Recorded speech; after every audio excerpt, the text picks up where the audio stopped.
Bom, meu nome é Kimi Ni, sou designer formada pela FAAP, mas eu nasci no Japão. Comecei a fazer cerâmica como hobby e me apaixonei. O que mais me deleitava na cerâmica é que eu mesma idealizava e concretizava. E era um processo artesanal, mas era uma realização como designer e como artista.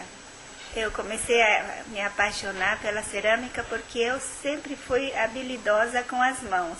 Tinha prazer do fazer, mas quando eu comecei a precisar viver disso, isso não era suficiente, porque não estou no Japão onde o artesão é artista. Então aqui eu tenho que agilizar para poder vender e precisa vender em certa quantidade, porque não dá para vender como é vendido no Japão, cada copo por $100. Mas como eu gosto da ideia de produção em série também, só que é uma produção em série artesanal, porque eu contrato um torneiro, que eu desenhei um produto, mostro o desenho que eu fiz com as medidas, eu fico olhando ele executar, aí eu falo, não, mais bojo para cá, mais curva aqui, mais não sei o que lá, até ficar do jeito que eu quero. Aí ele marca os pontinhos das curvas e ele reproduz 100 copos, por exemplo. Mas nunca é 1.000, 2.000, como seria numa indústria.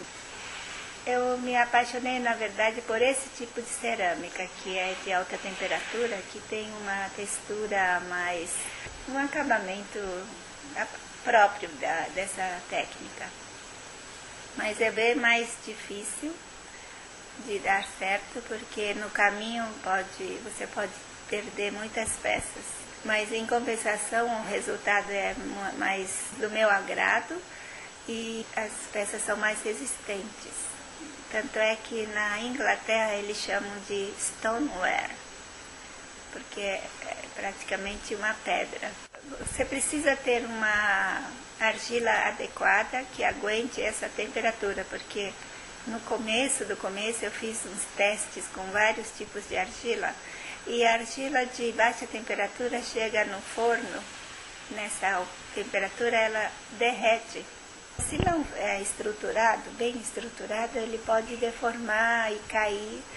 E eu fiz, no começo eu sofri muito com essas deformações, depois de um tempo eu cheguei à conclusão de que, se o processo é esse, eu tenho que tirar proveito disso. Eu acho que tem um conceito ligado ao processo, e quando o efeito é bom, não é mais defeito. No começo, quando eu comecei a trabalhar com cerâmica, eu comecei fazendo coisas mais geométricas, mas também eu sou muito admiradora da natureza, e a natureza tem coisas que nem o homem não consegue ser melhor, mas eu tentei imitar um pouco. Eu acho que é a influência da minha vida, né? Porque eu nasci no Japão, eu vim para o Brasil, então eu conheço os dois lados, coisa japonesa e coisa brasileira. A brasileira é aquela liberdade, aquela coisa mais exuberante, né? E do Japão é uma coisa mais sintética, da eliminação do supérfluo, da funcionalidade, da estética minimalista.